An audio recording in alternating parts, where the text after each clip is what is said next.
So নিচে কার্ণচক্রের 4টা ধাপ দেখানো আছে তোমাকে এখানে। পিভি লেখচিত্র।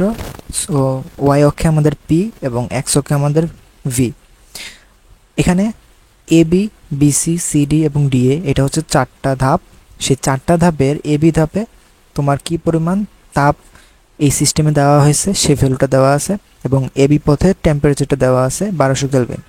তার মানে এই পুরো এবি পথ জুড়ে একটাই টেম্পারেচার বরাজ করতেছে, বিরাজমান।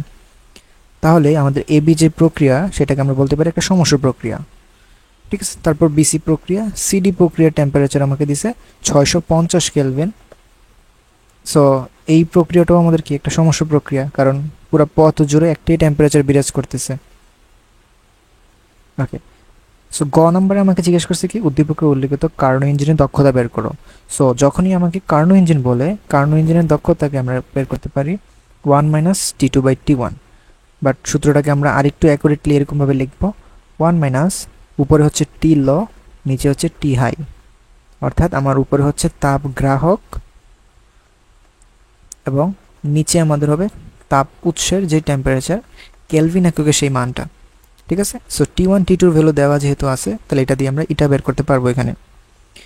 চক্রটার প্রতি ধাপে এন্ট্রপির পরিবর্তন তুলনামূলকভাবে বিশ্লেষণ করো। সো এবি পথ একটু আগে আমরা আলোচনা করছি, এটা হচ্ছে তোমার একটা আইজোথার্মাল প্রসেস। সো আইজোথার্মাল প্রসেস বা সমস্য প্রক্রিয়ার ক্ষেত্রে এন্ট্রপির পরিবর্তনের ইকুয়েশন হচ্ছে dQ/T। তাহলে এটা ধরো ds1 যদি আমরা ধরি, তাহলে সমস্য প্রক্রিয়ার জন্য কি পরিমাণ কৃতকাজ করতে হবে আমাদের, বা কি পরিমাণ তাপের পরিবর্তন হবে, সেই তাপের ইকুয়েশন কি হবে। আমরা জানি তাপগতিবিদ্যার প্রথম সূত্র অনুযায়ী dQ হচ্ছে du প্লাস dw। এখন সমস্য প্রক্রিয়ার ক্ষেত্রে অভ্যন্তরীণ শক্তির পরিবর্তন যদি হয় 0, তাহলে dQ যা কথা dw কি একই কথা। তাহলে সমস্য প্রক্রিয়ার জন্য dw এর ইকুয়েশন আমরা জানি nRT ln v2, বা এখানে আমরা vv লিখব divide by va। So B বিন্দু শেষ তাপমান, শেষ আয়তন, এবং এ বিন্দুর আয়তন হচ্ছে আদি আয়তন, সেটা হচ্ছে এই দুইটা পজিশনে। কিন্তু খেয়াল করো নিচে টি কিন্তু কাটাকাটি যায়, তাহলে এন্ট্রপির যে ভ্যালুটা সেটা হবে nR vv divide by va। এবং আরেকটা জিনিস আমাদের এখানে আমরা এতটুকু শিওর লেখচিত্র থেকে আমার যে ভি এর যে ভলিউম সেটা এর ভলিউমের চেয়ে কি বেশি হবে। ওকে, আচ্ছা সরি, এটা হচ্ছে তোমার ভিবি, এটা হচ্ছে তোমার ভিসি, এবং আমাদের এই বিন্দুটা হচ্ছে ভিডি। তাহলে ভি অফ বি যদি হয় আমার ভি অফ এ থেকে, তাহলে এই ভ্যালুটা যে রেজাল্টটা হবে সেটা আমাদের হবে পজিটিভ। বাট অ্যাকুরেট কোনো মান কিন্তু আমরা এখানে বের করতে পারতেছি না, কারণ এন এর মান নাই আমাদের, আর এর মান আমরা জানি, বাট ভলিউমের মান যেহেতু দেওয়া নাই, এখানে অ্যাকুরেটলি কোনো ভ্যালু বের করা যাবে না।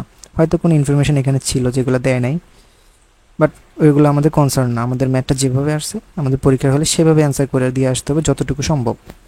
আচ্ছা, তাহলে 2 নম্বর প্রসেস কি বিসি প্রক্রিয়া। এখন আমরা জানি কার্ণচক্রের দ্বিতীয় যে ধাপটা হয় সেটা হয় আমাদের রুদ্ধতাপীয় প্রক্রিয়া।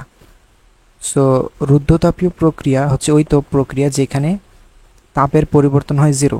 সো এন্ট্রপির ইকুয়েশনে যদি তাপের পরিবর্তন 0 হয়, তাহলে তোমার পুরো ইকুয়েশনটা কত হবে, 0 হবে।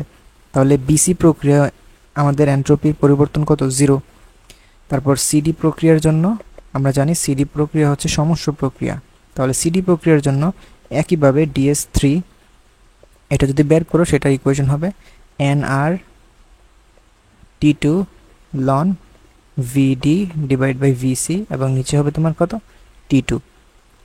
তাহলে সিডি পথ জুড়ে টেম্পারেচার যেহেতু T2, সো এটা কাটাকাটি যাবে, আমাদের যেই ফাইনাল ইকুয়েশন থাকবে সেটা হচ্ছে vd ডিভাইড বাই vc এরকম। এবং আরেকটা জিনিস, যেহেতু vd vc ভ্যালু দেওয়া নাই, তাহলে অ্যাকুরেট তো মান বের হবে না, আমাদের মূল সংখ্যা দেওয়া নাই। বাট আমরা একটু গ্যাস করতে পারি, আমাদের এখানে vc এর যে ভ্যালুটা সেটা আমরা দেখতেছি গ্রেটার দেন vd। তাহলে লনের ভিতরে এই ভগ্নাংশটা যদি 0-এর চেয়ে ছোট হয়, সরি 1-এর চেয়ে ছোট যখন হবে, 1-এর চেয়ে ছোট হলে আমরা জানি লনের ভিতরে 1-এর চেয়ে ছোট কোনো ভ্যালু ইনপুট দিলে নেগেটিভ ভ্যালু পাবা। তাহলে পুরা যে এন্ট্রপির পরিবর্তন এখানে পাবা সেটা পাবা কত, নেগেটিভ। এবং লাস্ট এডি পথ, এটা আবার রুদ্ধতাপীয় প্রক্রিয়া, 4 নম্বর প্রক্রিয়াটা। সো এখানে তোমার ডেল কিউর ভ্যালু যেহেতু 0, তো তোমার ডেল S4ও কত হবে, 0 হবে। তাহলে 4টা ধাপেই তুমি এনট্রপির পরিবর্তনের একটা অ্যাজিউম করতে পারো যে কোন প্রসেসে কি পরিমাণ এনট্রপি পরিবর্তন হবে। সো এখন যদি আমি কম্পেয়ার করি বিসি এবং এডি পথে এনট্রপির পরিবর্তন 0, এবি এবং সিডি পথে এনট্রপি পরিবর্তন আছে, বাট এবি পথের যে এনট্রপির পরিবর্তন ডিএস অফ এবি, সেই এনট্রপির পরিবর্তনটা বেশি তোমার ডিসি অথবা এ সিডি যে কোনো পথে লেখো না কেন সেটার তুলনায়। সো এখানে অ্যান্সারগুলো দেখো, ইটার ভ্যালু হচ্ছে এটা, এবং ঘ নাম্বারে তুমি শুধুমাত্র তুলনা করার মতো কোনো ভ্যালু যেহেতু বের করতে পারো নাই, যা আছে তোমার হাতে সেগুলো লিখে দিয়ে আসবা। 1 মিটার বাহু বিশিষ্ট এবিসিডি একটা বর্গক্ষেত্র আছে, যেটার 3টা বিন্দুতে তুমি 3টা চার্জ রাখছো। এখন কোয়েশ্চেনে বলছে তোমার ডি বিন্দুতে বিভব নির্ণয় করো। সো তোমার যেহেতু বাহুগুলো 1 মিটার করে, তাহলে কর্ণ হবে √2 মিটার, ঠিক আছে। সো কর্ণ যদি √2 মিটার হয়, তাহলে ডি বিন্দুতে বিভব বের করার জন্য আমরা জানি বিভব একটা স্কেলার রাশি। তো একটা স্কেলার রাশির যোগফল বা কোনো একটা বিন্দুতে টোটাল স্কেলার রাশির মানটা বের করতে হইলে সেই বিন্দুর আশেপাশে যতগুলো ভৌত রাশি আছে সবগুলোর যোগফল করলেই হয়ে যাবে। তাহলে VA plus VB plus VC, এই 3টা যে বিভব আছে স্কেলার রাশি, সেই 3টার যোগফলই আমার কী হবে, ডি বিন্দুর টোটাল বিভবের সমান হবে। তাহলে সেটার জন্য আমরা একটা কাজ করি, 1/4πε0 VA VB VC, এই তিনটার ভিতরে থাকবে। সো এটা থেকে কমন নিলে আর থাকে কি, এ বিন্দুর চার্জ ডিভাইড বাই ডি বিন্দু থেকে এ বিন্দুর দূরত্ব, that is AD, plus B বিন্দুর চার্জের মান ডিভাইড বাই বি বিন্দু থেকে ডি বিন্দুর দূরত্ব, দ্যাট ইজ বিডি, এবং সি বিন্দুর চার্জ এবং ডি বিন্দু থেকে সি বিন্দুর দূরত্ব ডিসি। এবং আরেকটা জিনিস, আমরা যেহেতু একটা স্কেলার রাশি বের করি, এবং স্কেলার রাশি যেই মান CAL স্কেলার রাশি, এটার যেহেতু তোমার শুধুমাত্র মান থাকে, তাহলে মানের যেই পরিমাণটা নেগেটিভ হোক পজিটিভ হোক সেই পরিমাণটাই তোমাকে এখানে ইনপুট দিতে হবে। অর্থাৎ চার্জের তোমার ধনাত্মক ঋণাত্মক যার মান যেটা সেই চিহ্ন সহ তোমাকে এখানে ইনপুট দিতে হবে, ঠিক আছে। দিলে এখানে ভোল্ট এককে তোমার ডি বিন্দুর মোট ভোল্টেজ বের করতে পারবা। ওকে, সো ভোল্টেজ বের করা শেষ। এখন আমরা ঘ নাম্বারে দেখি কি চাইছে আমাকে, ডি বিন্দুর প্রাবল্য বের করে এর দিক বিশ্লেষণ করো। দ্যাট মিন্স ডি বিন্দুর আমার মোট প্রাবল্য প্রয়োজন। সো আমরা জানি কোন একটা বিন্দুতে প্রাবল্য বের করতে হইলে আমাদের প্রথম টার্গেট কি বা প্রথম কাজটা কি, আমাদের সেই বিন্দুতে একটা টেস্ট চার্জ হিসেবে 1 কুলম্বের একটা চার্জ আমরা নিয়ে নেব। তাহলে ধরো প্লাস 1 কুলম্বের একটা চার্জ নিছি, নেওয়ার পর এই বিন্দুর আশেপাশে যতগুলো চার্জিত বস্তু থাকবে, একটা এ বিন্দু, আরেকটা বি বিন্দু, একটা সি বিন্দু, প্রতিটা চার্জিত বস্তুর জন্যে এটার ইন্ডিভিজুয়াল তড়িৎ প্রাবল্য বের করবা। সো কীভাবে সেটা, আমরা জানি এই বিন্দুতে একটা পজিটিভ চার্জ রাখা আছে +2 কুলম্ব, তাহলে একটা পজিটিভ চার্জকে বিকর্ষণ করবে। সো বিকর্ষণ করার মানে হচ্ছে তোমার যে এখানে ভেক্টরটা, সেই ভেক্টরটা এই ডিরেকশনে হবে ই অফ এ। সো এই বিন্দুর জন্য তোমার যে তড়িৎ প্রাবল্য সেটার ডিরেকশন হচ্ছে এটা।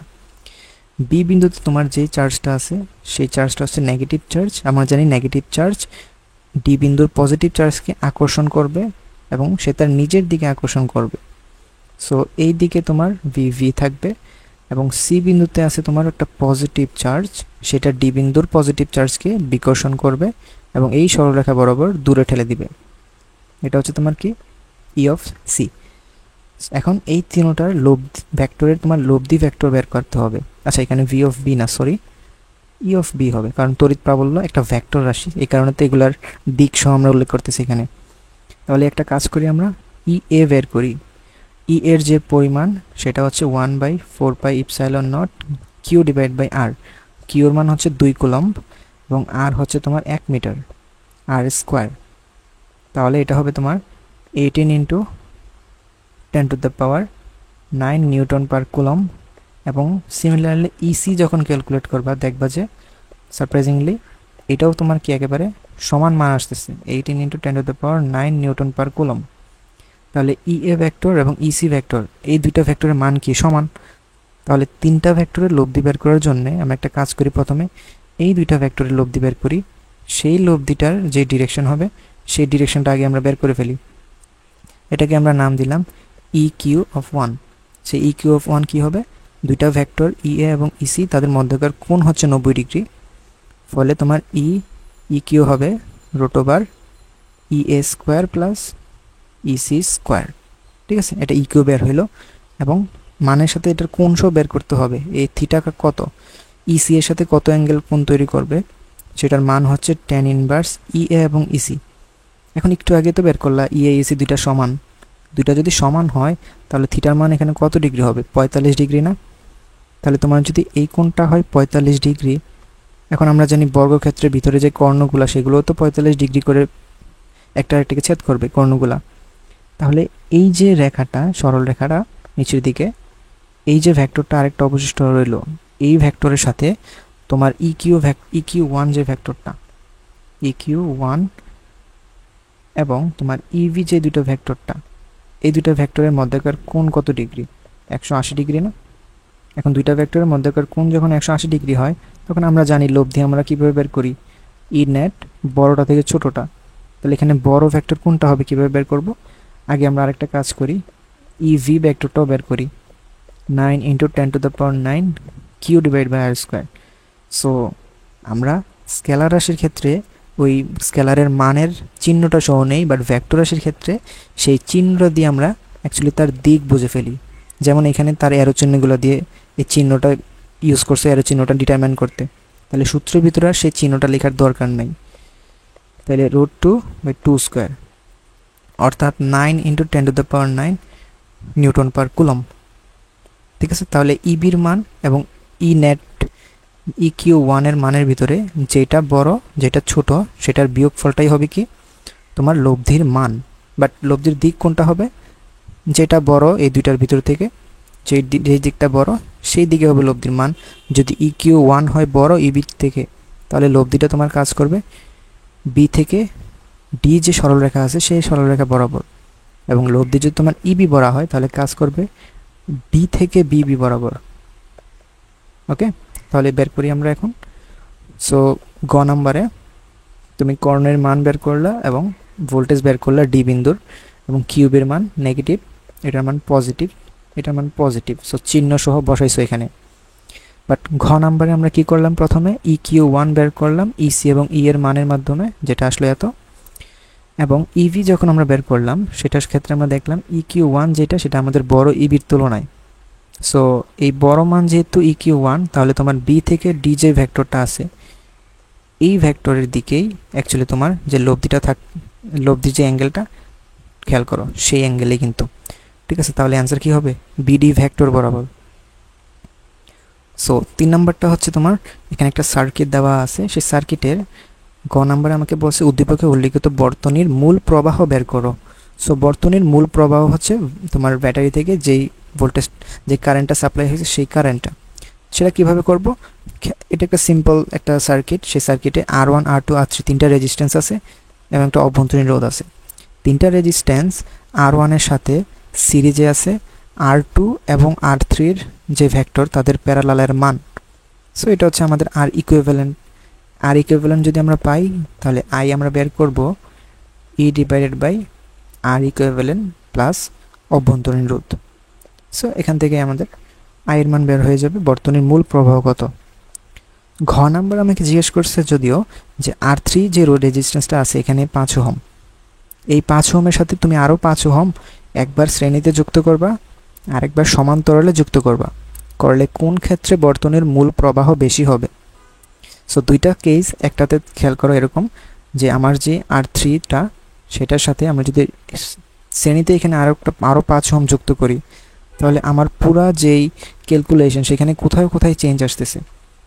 একটা চেঞ্জ আসতেছে এটা যে আমার যেই এখানে প্যারালাল করছি একটা তো হচ্ছে R2 এর সাথে প্যারালাল হচ্ছে R3 এবং সেই 5 এই দুইটা একসাথে মিলে, তাহলে R3 + 5 এই দোনোটার যে যোগফল সেটা R2 এর সাথে প্যারালাল আছে, তো সেখান থেকে একটা আর ইকুইভ্যালেন্ট বের হবে।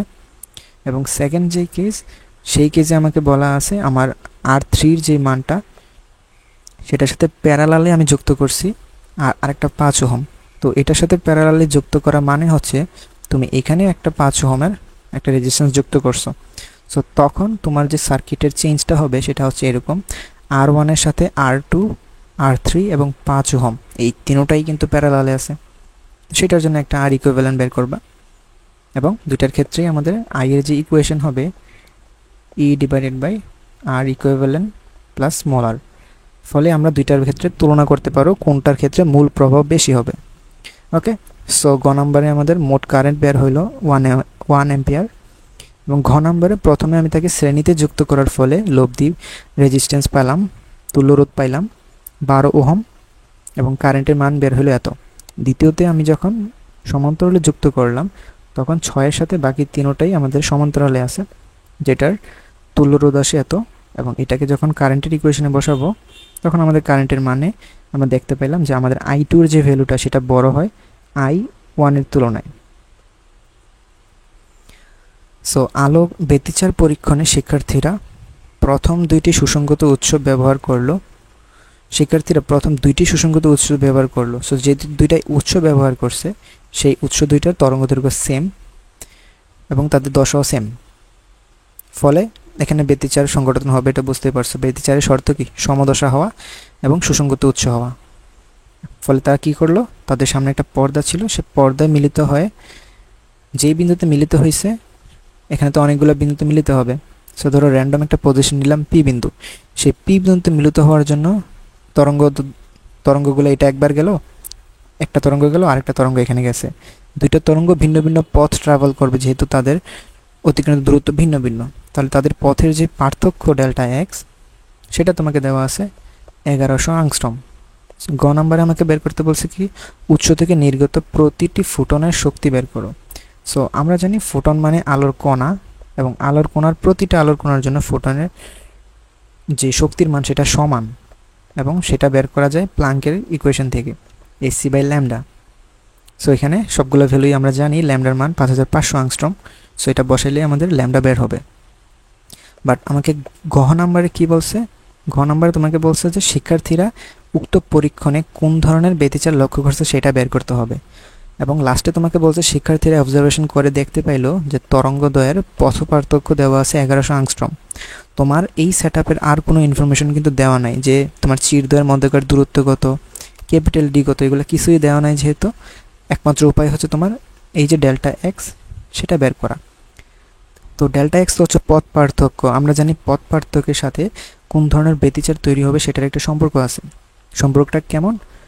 λ/2 এর যখন জোর গুণিতক আমাদের ডেল্টা এক্স এর মানের সমান হয় তখন আমরা বলি যে সেখানে একটা উজ্জ্বল ডোরা সৃষ্টি হবে ওই বিন্দুতে। কিন্তু আমরা যখন দেখতে পাই যে ডেল্টা এক্স হচ্ছে আমাদের λ/2 এর বিজোড় গুণিতক, দ্যাট ইজ 2n + 1, তখন আমরা বলি যে সেখানে অন্ধকার ডোরা সৃষ্টি হয়েছে। সো এই দুইটা কেসের ক্ষেত্রে আমাদের একটা জিনিস ফিক্স থাকে, সেটা হচ্ছে আমাদের যে এন এর ভ্যালু, সেই এন এর ভ্যালুটা কিন্তু একটা পূর্ণ সংখ্যা হয়, যে তুমি 1 নাম্বার ডোরা পাইবা, 2 নাম্বার ডোরা পাইবা, 3 নাম্বার ডোরা পাবা, এরকম পূর্ণ সংখ্যা আসে। তাহলে যদি যেই ইকুয়েশন দিয়ে আমাদের পূর্ণ সংখ্যাটা আসবে ডেল্টা এক্স এর ভ্যালু, আমরা বলবো সেই ধরনের ব্যতিচার সৃষ্টি হয়েছে। তাহলে দুইটা ইকুয়েশনে আমরা ল্যামডার ভ্যালু এবং ডেল্টা এক্স এর ভ্যালু বসাইয়া এন এর মান ক্যালকুলেট করব। বাট যখনই আমরা ক্যালকুলেট করতে দেখব যে আমাদের উজ্জ্বল ডোরার ক্ষেত্রেও পূর্ণ সংখ্যা আসবে না এবং অন্ধকার ডোরার ক্ষেত্রেও পূর্ণ ডোরা আসবে না। ঠিক আছে, তার মানে এখানে প্রশ্নে কিছু ত্রুটি আছে। ঠিক আছে, এই যে ডেল্টা এক্স এর মান সেটা অনেক বড় মান। ঠিক আছে, এটা অ্যাকচুয়ালি তোমার তরঙ্গ দৈর্ঘ্যের 1/5 কম মাত্র। সো এত হিউজ ডিফারেন্সের কারণেই তোমার পূর্ণ সংখ্যাটাও আসতেছে না। অর্থাৎ এন এর মান 1 হইলে তোমার একটা ডোরা দিয়ে দেখাইতো, সেই একটা ডোরা আগেই তোমার এখানে ল্যামডার ভ্যালু দেওয়া আছে, ডেল্টা এক্স এর ভ্যালু। সো এই কারণে সেটা দিয়ে তোমার কোনো ডোরাই সৃষ্টি হইতেছে না। ওকে, সো এখানে গ নাম্বারে অ্যান্সার হচ্ছে এইটা, এবং ঘ নাম্বারে অ্যান্সার তুমি দিবা যে কোনো ব্যতিচারই লক্ষ্য হবে না। কোনো ধাতুর উপর 2500 আংস্ট্রম তরঙ্গ দৈর্ঘ্যের অতিবেগুনী রশ্মি ফেলা হইলে ধাতুর কার্যাপেক্ষক দেওয়া আছে তোমার 2.3 ইলেকট্রন ভোল্ট। সো নিঃসৃত ইলেকট্রনের ফটো ইলেকট্রনের সর্বোচ্চ বেগ নির্ণয় করো। সো এই টাইপের ম্যাথ আমরা অনেক করছি। আমরা জানি ফটো ইলেকট্রনের যে আইনস্টাইনের ইকুয়েশন সেটা হচ্ছে আমাদের সর্বোচ্চ গতিশক্তি হবে আমাদের যে পরিমাণ শক্তি আমরা সাপ্লাই করব সেই সাপ্লাইকৃত শক্তি মাইনাস তার কার্যাপেক্ষক, বা তাকে ওই ধাতুর সারফেস থেকে বের করতে যেই পরিমাণ শক্তিটা প্রয়োজন হয় সেই শক্তিটা, যেটাকে আমরা কার্যাপেক্ষক হিসেবে চিনি। তো ই এর ইকুয়েশনে আমরা লিখি hc/λ - ফাই এর মান তো আমাদের দেওয়াই আছে, এবং সর্বোচ্চ গতিশক্তির ইকুয়েশন হচ্ছে half m v square. So এখানে এম এর মান, ল্যামডার মান, ফাইয়ের মান সবগুলো ভ্যালুই জানি। সবগুলো যখন আমরা এসআই ইউনিটে ইনপুট দিব তাহলে আমাদের ভি এর মান মিটার পার সেকেন্ডে বের হবে এখানে কোন একটা ভ্যালু। ঘ নম্বরে উদ্দীপকের যে তথ্যগুলো আছে সেই তথ্য থেকে আপতিত ফোটনের কম্পাঙ্ক বনাম গতিশক্তি লেখচিত্র আমাকে আঁকতে বলছে। সো কম্পাঙ্ক বনাম গতিশক্তি লেখচিত্র যখন আঁকতে বলে আমরা জানি এরকম বাম গালায় যখন কোন একটা জিনিস বনাম আরেকটা জিনিস লিখতে বলে তখন এই পাশে থাকে ওয়াই অ্যাক্সিস, এই পাশে থাকে এক্স অ্যাক্সিস। তাহলে আমাদের আপতিত ফোটন এর কম্পাঙ্কের জন্য আপতিত শক্তিকে রাখতে হবে এক পাশে আমাদের আইনস্টাইন ইকুয়েশনে, এক পাশে রাখবো আমাদের আপতিত শক্তি এবং বাকিগুলো সব অন্য পাশে নিয়ে যাব। তো এটা হবে আমাদের কে ম্যাক্স প্লাস ফাই। এখন আপতিত শক্তির বনাম গতিশক্তি লেখচিত্র বলে নাই, আমাকে বলছে আপতিত ফোটন, আপতিত ফোটনের কম্পাঙ্ক। তাহলে আপতিত ফোটনের কম্পাঙ্কের ইকুয়েশন হচ্ছে এইচ এফ কম্পাঙ্ক দিয়ে যদি লেখো, আর এটা হচ্ছে কে ম্যাক্স প্লাস ফাইকেও তুমি চাইলে কম্পাঙ্ক দিয়ে লিখতে পারো এইচ এফ নট। এখন একটা কাজ করো, তোমাকে যেহেতু এই পাশে শুধুমাত্র এফ রাখতে হবে, উভয় পাশে এইচ দিয়ে ভাগ দিয়ে দাও। তাহলে এক পাশে রইল F is equals to 1/h into K max plus F nought. এবং এই ইকুয়েশনটা যদি ভালোভাবে খেয়াল করো, এই ইকুয়েশনে আমাদের প্রশ্ন অনুযায়ী ভেরিয়েবল নিতে হবে কাকে, আপতিত কম্পাঙ্ক যে দ্যাট ইজ এফ, এটাকে ওয়াই অক্ষ বরাবর, এবং গতিশক্তি যেটা হচ্ছে এক্স অক্ষ বরাবর এটা। তাহলে ইকুয়েশনটা আমাদের এরকমভাবে দাঁড়ায়, এফ যদি হয় ওয়াই, কে কে ম্যাক্স যদি হয় এক্স, কে ম্যাক্সের সামনে যে সহগটা সেটাকে একটা ধ্রুবক ধরতে পারি আমরা 1/h একটা ধ্রুবক, প্লাস এখানে যে এফ নট সেটাও কিন্তু একটা ধ্রুবক আমরা জানি। তাহলে y is equals to m x plus c টাইপের যে লেখচিত্র হবে সেটা তুমি পাবা এখানে এখানে। বাট তাহলে এখানে যে সি এর যে মানটা সেটাই তো আমাদের কি কম্পাঙ্ক অক্ষকে ছেদ করবে না, তাহলে সেই কম্পাঙ্ক অঙ্কের ছেদকের মান কি এফ নট, এবং এফ নটকে আমরা চিনি কি হিসেবে, সূচন কম্পাঙ্ক হিসেবে। সো সূচন কম্পাঙ্ক, সো এটা ছেদ হওয়ার কারণ কি, কারণ হচ্ছে তোমার সূচন কম্পাঙ্ক যখন তুমি পাবা, চিত্রটা যদি একটু তাকাও, যখন তুমি সূচন কম্পাঙ্কটা পাবা সেই সূচন কম্পাঙ্ক পাওয়ার সময় তোমার কে ম্যাক্সের মান কত হবে, ধরো এই বিন্দুর স্থানাঙ্ক যদি লেখো সেটা লিখবা কত 0 এফ নট। তাহলে কে ম্যাক্স যখন আমাদের 0 হবে তখন মানে কি আমার যেই নিঃসৃত ইলেকট্রনটা বের হবে সেই ইলেকট্রনের কোনো গতিশক্তি থাকবে না, বাট সেই ইলেকট্রনটা বের হবে বাট কোনো গতিশক্তি থাকবে না। এই কেস কখন হবে, যখন তোমার সাপ্লাইকৃত ফোটনের ফ্রিকোয়েন্সি সেটা তোমার সূচন কম্পাঙ্কের সমান হয়ে যাবে তখন। ঠিক আছে, তাহলে এই এফ নটের মিনিং হচ্ছে সেটা, এবং কে ম্যাক্সের ভ্যালু এবং আমাদের এখানে সূচন কম্পাঙ্কের বের হওয়ার রিজনটা, এই দুটাই তোমাকে ভালোভাবে এক্সপ্লেন করে দিতে হবে। এ মৌলের ক্ষয় ধ্রুবক নির্ণয় করো। আচ্ছা, প্রশ্নটাকে পড়ি। রাজা দুইটি তেজস্ক্রিয় মৌল এ এবং বি নিয়ে কাজ করতেছিল। যে দুইটা মৌলর সেই দুইটা মৌলের অর্ধায়ের যোগফল দেওয়া আছে তোমার 15 বছর, এবং বলা আছে এ এর অর্ধায় ও বি এর 3 গুণ, সরি এ এর অর্ধায় বি এর 2 গুণ। এ এর ক্ষয় ধ্রুবক নির্ণয় করো। সো আমরা জানি ক্ষয় ধ্রুবকের যে ইকুয়েশন সেটা হচ্ছে ln 2 divide by t half. তাহলে আমাদের ক্ষয় ধ্রুবকের মান বের করার জন্য আমাদের শুধুমাত্র অর্ধায়ুর মানটাই প্রয়োজন হয়। তাহলে এ মৌলের ক্ষয় ধ্রুবকের জন্য এ মৌলের অর্ধায়ু প্রয়োজন। আমাদের প্রশ্ন মতে অর্ধায়ু দেওয়া নাই, বাট অর্ধায়ু বের করার জন্য প্রয়োজনীয় ইনফরমেশন দেওয়া আছে। দ্যাট ইজ আমাদের এ মৌল এবং বি মৌলর এই দুইটা মৌলের আমাদের যে অর্ধায়ু আছে তাদের যোগফল দেওয়া আছে 15 বছর, এবং আমাকে বলছে এ মৌলের যে অর্ধায়ু তা বি মৌলের দ্বিগুণ। তাহলে টি এ এটা হবে তোমার 2x, যদি টি বি এটা হয় তোমার কত x। সো এই দুটো ইকুয়েশন সলভ করে আমরা টি এ এবং টি বি পেয়ে যাব, এবং সেখান থেকে আমাদের ক্ষয় ধ্রুবক বের হয়ে যাবে। খ নম্বরে বলছে উভয় মৌলের 40% ক্ষয় হওয়া সম্ভব কিনা একই সময়ে। তাহলে এ মৌল এবং বি মৌলের দুইটারই একই সময়ে 40% ক্ষয় হইতে হবে। সো ইনিশিয়ালি আমাদের একটা পরিমাণ থাকে এন নট, সেটা তো আমরা জানি ইনিশিয়াল অ্যামাউন্ট। এটা থেকে যদি 40% ক্ষয় হওয়ার পর অবশিষ্ট থাকবে যেই অ্যামাউন্টটা সেটাকে আমরা বলি কত এন। তাহলে 40% যদি এন নট থেকে ক্ষয় হয়ে যায় তাহলে এন নট থেকে আর বাকি রইল কত 0.6 এন নট না, যেহেতু 40% ক্ষয় হয়ে গেছে। তাহলে এ যে মৌলটা আছে সেই মৌলের এন নট থেকে সিক্স, সরি 0.06 না, 0.6 এন নট হইতে যে টাইমটা লাগবে সেটাকে আমরা টিএ বলবো, এবং বি এর ক্ষেত্রেও সেম, এন নট থেকে 0.6 এন নট হতে যে টাইমটা লাগবে সেটা হচ্ছে টিভি। সেই দুইটার জন্য আমরা কোন সূত্র ইউজ করব? n is equals to n nought e to the power minus lambda t. এখন এই এন নটকে যদি ওই পাশে নিয়ে আসে, উভয় পাশে লন করি, তাহলে এটা হবে ln n divide by N nought equals minus lambda t. তাহলে তুমি যদি টি এ বা টি বি বের করতে চাও, সে সূত্রটা হবে ln N by N nought divide by lambda. So এই ল্যামডা এক্সের জায়গায় এ এর জন্য ল্যামডা এ, বি এর জন্য ল্যামডা বি যখন বসাবো তখনই আমাদের টি এ এবং টি বি বের হয়ে যাবে। সেই দুইটাই আমরা তুলনা করে দেখাবো যে কোনটা বেশি কোনটা কম। ওকে, সো এখানে অ্যান্সারগুলো দেখে নিও, যাদের মিলানোর উদ্দেশ্য আছে তারা দেখে নিও। এর জন্য সময় বের হয়েছে 6.37 এবং বি এর জন্য বের হয়েছে 3.68 ইয়ার। তাহলে দুইটা সমান না, এটা বোঝাই গেছে। আচ্ছা, একটা বর্তনীর অন্তর্গামী রোধ বা অন্তর্গামীকে আর বলা হয় ইনপুট রোধ, দেওয়া আছে তোমার 40 ওহম। সো ইনপুট রোধ মেনলি আমাদের এই পজিশনে দেওয়া থাকে আর আই, এবং প্রবাহ বিবর্তক বা বিটার ভ্যালু আমাকে দেওয়া আছে 80। কীভাবে বুঝলাম বিটার ভ্যালু এটা? কারণ আলফা বিটার একটা রেঞ্জ থাকে মানের, আলফার মান মেনলি 1-এর চেয়ে ছোটো হয় এবং বিটার মান 100-র খুবই কাছাকাছি হয়। তো সেই থেকে আমরা এখানে প্রবাহ বিবর্তক এটি ধরলাম বিটাকে। সো গ নম্বরে আমাকে বলছে উদ্দীপকের প্রবাহ বিবর্তন গুণক আলফা নির্ণয় করো। সো প্রবাহ বিবর্তন গুণক এবং প্রবাহ বিবর্তন দুইটা তো ভিন্ন জিনিস। সো আলফার মানটা বের করতে হলে দুইটা কাজ করতে পারি আমরা।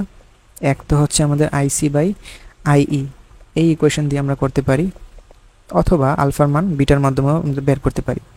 Alpha is equals to beta 1 plus beta, যে যেটা দিয়ে চাও সেটা দিয়ে করতে পারো। সো যদি এই ইকুয়েশন দিয়ে করতে চাও, প্রথমত তোমার আইসি এবং আইই দুইটা লাগবে। প্রশ্নে আইসি দেওয়া আছে, তো প্রথমে তোমাকে আইই বের করতে হবে। আইই বের করার জন্য প্রথমে তুমি বিটার সাহায্য নিবা। আমরা জানি বিটা হচ্ছে আইসি বাই আইবি। তাহলে এই ইকুয়েশন থেকে আমরা আইবি বের করতে পারবো, কত মিলি অ্যাম্পিয়ার পাই। সো আইই হবে আইবি প্লাস আইসি এর মানে সমান। তাহলে সেখান থেকে আইই এবং আইসি দুইটা পেয়ে গেলেই আলফা বের হয়ে যাবে। এবং বলছে উদ্দীপকের বর্তনী থেকে 100% ভোল্টেজ গেইন পাওয়া সম্ভব কি না তা গাণিতিকভাবে যাচাই করতে হবে। সো আমরা জানি ভোল্টেজ গেইনের যে ইকুয়েশন, ভোল্টেজ এমপ্লিফিকেশন, এটার ইকুয়েশন হচ্ছে, জেনারেল ইকুয়েশনটা হচ্ছে এরকম, V output by V input. এই জিনিসটাই তো এমপ্লিফিকেশন বোঝায়, যে তুমি ইনপুটে ধরো 10 ভোল্ট সাপ্লাই দিলা, আউটপুটে তুমি যদি 100 ভোল্ট পাও, তাহলে কি বললা যে তুমি এটাকে কত গুণ বর্ধিত করে ফেললা? 10 গুণ বর্ধিত করছিলাম। তাহলে সেই 10 গুণের মানটা কীভাবে পাইছো? 100কে 10 দিয়ে ভাগ দিয়ে। তাহলে 100 হচ্ছে তোমার আউটপুট ভোল্টেজ, 10 হচ্ছে ইনপুট ভোল্টেজ। তাহলে এই পার্টে আউটপুট ভোল্টেজের ক্ষেত্রে তোমার কি করা লাগবে? আউটপুট যে রেজিস্ট্যান্স আর এল, সেটার সাথে আউটপুট কারেন্ট আইসি, এই দুইটা গুণ দিতে হবে। কারণ এই রেজিস্ট্যান্সের ভিতর দিয়ে কিন্তু খেয়াল করো আইসি কারেন্টটা প্রবাহিত হবে, এবং ইনপুটের ক্ষেত্রে আর আই এর ভিতর দিয়ে তোমার আইবি কারেন্টটা যাবে। তাহলে এখানে হবে তোমার আইবি ইন্টু আর আই। এখানে আইসি বাই আইবি, সেটা যদি একটু খেয়াল করো, সেটাই কিন্তু তোমার বিটার মান ছিল না। তাহলে ভিটা ইন্টু আমাদের আর এল ডিভাইড বাই আর আই, এই জিনিসটাই আমাদের ভোল্টেজ এমপ্লিফিকেশন। তো সবগুলোর ভ্যালুই তো আমরা জানি, তাহলে আমরা দেখবো যে 100% পাওয়া সম্ভব কিনা। সো গ নম্বরে আলফার ভ্যালু বের হয়েছে, এবং ঘ নম্বরে ভি এমপ্লিফিকেশন আমরা সবগুলোর ভ্যালু বসায়া দেখলাম যে 120 আসে। তাহলে 100%-এরও বেশি কি তোমার এমপ্লিফিকেশন করা সম্ভব। উদ্দীপকের আলোকে ব্যতিচার সজ্জায় উৎপন্ন কেন্দ্রীয় উজ্জ্বল ডোরা থেকে, সো তৃতীয় যে উজ্জ্বল ডোরা আছে সেটার মধ্যকার দূরত্ব নির্ণয় করো। সো চিত্রটা একটু খেয়াল করো, চিত্রে দুইটা চিত্র দেওয়া আছে। প্রথম চিত্রটা হচ্ছে তোমার যেই সাপ্লাইকৃত যেই তরঙ্গ দৈর্ঘ্যটা আছে, একটা উৎস, সেই উৎসের যেই তরঙ্গ দৈর্ঘ্য সেটা দেওয়া আছে তোমার 600 মিলিমিটার। ঠিক আছে, একটু খেয়াল করো, সাবধানে, একটু মিলিমিটার এককে দেওয়া আছে ল্যামডার ভ্যালুটা। এবং আরেকটা ইনফরমেশন যে এই ল্যামডাযুক্ত যে উৎসটা, সেই উৎসটা দুইটা চিরের ভিতর দিয়ে যাবে, একটা হচ্ছে S1 চির, S2 চির, এবং পি বিন্দুতে ল্যামডাতে তরঙ্গতে মিলিত হবে। সো মিলিত হয়ে এখানে এক ধরনের ব্যতিচার সৃষ্টি করবে। কোন ধরনের ব্যতিচার সৃষ্টি করবে সেটা আমরা বের করব গতে। এখন আমরা জানি একেবারে মিড পয়েন্ট থেকে দুইটা চিরের একেবারে মাঝ পয়েন্ট থেকে তুমি যদি লম্ব আঁকো পর্দার উপরে, যে বিন্দুটা ছেদ করবে সেই বিন্দুটা হচ্ছে আমাদের সেন্ট্রাল বাইট বা কেন্দ্রীয় চরম। তাহলে সেই কেন্দ্রীয় চরম থেকে কত উচ্চতায় তোমার পি বিন্দুটা তৈরি হয়েছে, সরি পি বিন্দুটা না, সেন্ট্রাল ব্রাইট থেকে তোমার থার্ড ব্রাইট পজিশনের জন্য তোমার কি পরিমাণ দূরত্ব পাবা, সেই দূরত্বের ইকুয়েশনটা তোমার বের করতে হবে। সেই ইকুয়েশনটা আমরা কি জানি, n d lambda by small d. এখানে স্মল ডি হচ্ছে তোমার চিরদ্বয়ের মধ্যকার যে প্রস্থ সেটা। সো অনেকে স্মল ডি দ্বারা ইউজ করো, অনেকে স্মল এ ইউজ করো, যার যেটা ইচ্ছে সেটা ইউজ করো, বাট দুটার মিনিং তো সেম। ওকে, তারপর আমরা এখানে ল্যামডার ভ্যালু প্রশ্নে দেওয়া আছে 600 মিলিমিটার, ডি এর মান আমরা জানি 1 মিটার, এবং এন এর মানও আমরা জানি। সবগুলা বসে আমরা 3b এর মান বের করে ফেলবো, y3b। বাট ঘ নাম্বারে আমাকে জিজ্ঞেস করছে পি বিন্দুতে গঠনমূলক নাকি ধ্বংসাত্মক ডোরা সৃষ্টি হবে, অর্থাৎ উজ্জ্বল ডোরা নাকি অন্ধকার ডোরা, কোন ধরনের ডোরা সৃষ্টি হবে পি বিন্দুতে। সো কীভাবে বের করবো একটু একটু খেয়াল করো তো, একটু আগেই কি এই ধরনের একটা ম্যাথ করে আসো নাই, যে আমাদের একটা নির্দিষ্ট বিন্দুতে কোন টাইপের ডোরা সৃষ্টি হবে সেটা আমরা কিভাবে করছিলাম, খেয়াল আছে? সেটার জন্য কিন্তু আমাদের পথ পার্থক্যের প্রয়োজন ছিল এখানে। বাট এখানেও যদি একটু সাবধানে খেয়াল করো, এখানে কিন্তু পথ পার্থক্য দেওয়া আছে। কোথায় সেটা? এই যে 900 মিলিমিটার এই ভ্যালুটা। সো কোন একটা বিন্দুতে যায় যখন এখানে একটা ব্যতিচার সৃষ্টি করতে চাবে, সে ব্যতিচার সৃষ্টি করার জন্য একটা বিন্দু থেকে তরঙ্গ এই বিন্দুতে আসবে, এবং S2 থেকেও একটা তরঙ্গ এই বিন্দুতে এসে মিলিত হবে। মিলিত হওয়ার স্থানে তাদের যে অতিক্রান্ত যে দূরত্ব, ধরো এটা হচ্ছে y1 না, ধরো এটা হচ্ছে λ1, এটা হচ্ছে λ2 পরিমাণ পথ সে দূরত্ব করছে। সে λ1 λ2 হচ্ছে সে কতটুকু দূরত্ব অতিক্রম করলো, সে দূরত্বের মান। ক্লিয়ারলি দেখতে পাইতেছো যে দুইটা বিন্দুর জন্য তোমার যে λ1 λ2 এর মানটা সেই দুইটা সমান হবে না, দুইটা দূরত্ব ভিন্ন হবে। তাহলে দুইটা দূরত্ব ভিন্ন যেহেতু হবে, দুইটা দূরত্বের যে পার্থক্য থাকবে সেই পার্থক্যের যে পরিমাণটা সেটাকে আমরা বলি পথ পার্থক্য। এটাকে তোমার এখানে প্রশ্নে দেওয়া আছে 900 মিলিমিটার। যে পথ পার্থক্যটা বের করার জন্য তোমার এখান থেকে এই রেখাটার উপর লম্ব আঁকছে, যদিও এখানে দেখতে এটাকে লম্ব মনে হইতেছে না, তারপরেও এই মানটাই তোমার কিসের মান, ডেল্টা এক্স এর মান। সো ডেল্টা এক্স যদি 900 মিলিমিটার হয়, আমরা তো জানি ডেল্টা এক্স যদি λ/2 এর জোর যদি আমাদের গুণিতক হয়, তখন আমরা বলবো যে এখানে আমাদের যে ব্যতিচারটা সৃষ্টি হবে সেটা হচ্ছে গঠনমূলক ব্যতিচার। আর যদি আমাদের ডেল্টা এক্সটা λ/2 এর বিজোড় গুণিতকের সমান হয়, তখন আমরা কি বলবো এখানে আমাদের ধ্বংসাত্মক ব্যতিচার সৃষ্টি হবে। সো ল্যামডার মান ডেল্টা এক্স এর মান দুইটাই তো আমরা জানি, দুইটা থেকেই আমরা এখানে ক্যাপিটাল এন ইউজ করে দেখবো যে কোনটার ক্ষেত্রে আমাদের ক্যাপিটাল এন পূর্ণ সংখ্যা আসে। যেটার ক্ষেত্রে পূর্ণ সংখ্যা আসে এটাই হবে আমাদের অ্যান্সার। এবং সিমিলারলি দুইটাই যদি করতে যাও, একবার পি বিন্দুর উজ্জ্বল ডোরার জন্য যে ইকুয়েশন ইউজ করলে সেটার ক্ষেত্রে তোমার এন এর মান হবে 3/2 বা 1.5। বাট যখন অন্ধকারের ইকুয়েশন ইউজ করবা তখন দেখবে এক্সাক্ট 1 আসতেছে, দ্যাট ইজ পূর্ণ সংখ্যা। তাহলে অন্ধকার ডোরা পাওয়া যাবে, এটা আমরা অ্যান্সার দিয়ে আসবো।